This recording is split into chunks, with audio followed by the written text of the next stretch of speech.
How to turn off professional mode on Facebook. Hey guys, welcome to the channel.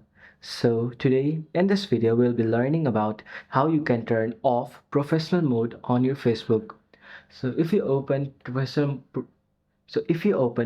mode on Facebook and you didn't like it, then you can simply turn it back off. And the process is also very simple. First of all, open Facebook. Now, go to your profile, which is in the top over here. After you open your profile, you can see all the professional modes settings. Now, in order to turn it off, you have to go to the three dot which is over here. Now, scroll a bit down. Then you can see over here the option which says turn off professional mode. Click on it. Then go to continue. And then click on turn off.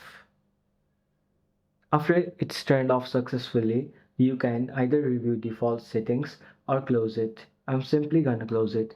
So this is how you can turn off professional mode on your Facebook.